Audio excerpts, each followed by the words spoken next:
निवेदन सकल मराठा समाज धाराशिव जिल्ह्याच्या वतीनं देण्यात आलेलं आहे। आमचं 6 कोटी मराठ्यांचं दैवत मनोजदादा जरांगे पाटील यांचा हत्येचा कट रचला गेला बीड जिल्ह्यातून आणि त्याच्यामध्ये आम्हाला अशी माहिती मिळाली की त्यांचे जवळचे सहकारीच होते ह्याच्यामध्ये। पण आम्हाला असं वाटत नाही की त्या सहकाऱ्यांना फूस लावलेली ज्यांनी आहे आणि ह्याचे मास्टरमाइंड वेगळेच आहेत। हे मास्टरमाइंड लवकर सरकारनं बाहेर काढावे, अन्यथा धाराशिव जिल्हा शांत बसणार नाही। याचा उद्रेक फार मोठा होईल, कारण 6 कोटी बांधवांचं हे अस्तित्व आहे, टिकलं पाहिजे, जगलं पाहिजे। ह्या सर्वांचा पोशिदा आहे तो, आणि त्याला जर कोणी धक्का लावण्याचा प्रयत्न करत असेल तर मराठा समाज त्या स्टाईलनं त्यांना उत्तर देईल।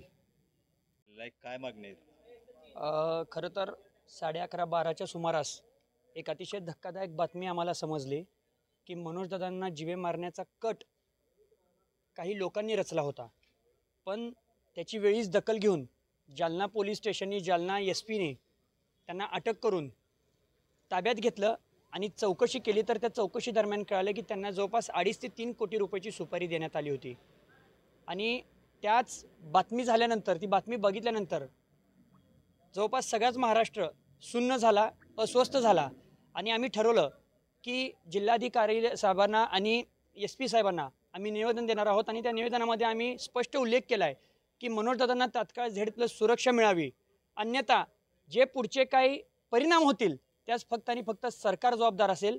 त्या निवेदनामध्ये आम्ही 2 गोष्टी मुख्य मांडलेल्या आहेत। पहिली गोष्ट, त्या आरोपींना, सह आरोपींना आणि मुख्य सूत्रधार जे कोण असतील त्यांना तात्काळ अटक करून शासन व्हावे। आणि दुसरी गोष्ट, दादांना लवकरात लवकर येत्या 2 ते 3 दिवसात सरकारद्वारे Z+ सुरक्षा मिळावी, अशा 2 मागण्या आम्ही मांडलेल्या आहेत। आणि जर ह्या मागण्या मान्य झाल्या नाहीत तर ह्याला जबाबदार फक्त आणि फक्त शासन असेल। पुढच्या होणाऱ्या परिणामाला तोंड द्यायला फक्त शासनालाच यावं लागेल। नेमकं आम्हाला मनोजदादांचे अतिशय जवळचे सहकारीच, जुने सहकारी, दोघांचे नावे असे आलेत, काहीतरी एक नावं आम्हाला माहीत नाहीत, पण त्या अशी बातमी आली आहे की सहकारी आहेत, जुन्या सहकाऱ्यांनीच हा कट रचला होता आणि त्यांना काहीतरी थोडक्या प्रमाणात रक्कम 50% रक्कम ही पोच झाली आहे, अशी देखील बातमी आम्हाला समजली आहे। रक्कम कोणी दिल्याचे संशय आहे? आता ते पुढच्या येत्या काही दिवसात पोलीस प्रशासन जे त्यांच्यावरती गुन्हे दाखल करून जे सगळी माहिती गोळा करतील ते येत्या 2 ते 3 दिवसात आपल्याला समजेल की नेमकं हा कट रचला होता कोणी, मास्टरमाइंड कोण आहे, मुख्य सूत्रधार कोण आहे, पैसे किती पोचले होते आणि हा कट रचणारा जो प्लॅनिंग आहे हे किती दिवसांपासून चालू होतं, हे आपल्याला येत्या 2 ते 3 दिवसात आपल्याला अधिकृत समजेल।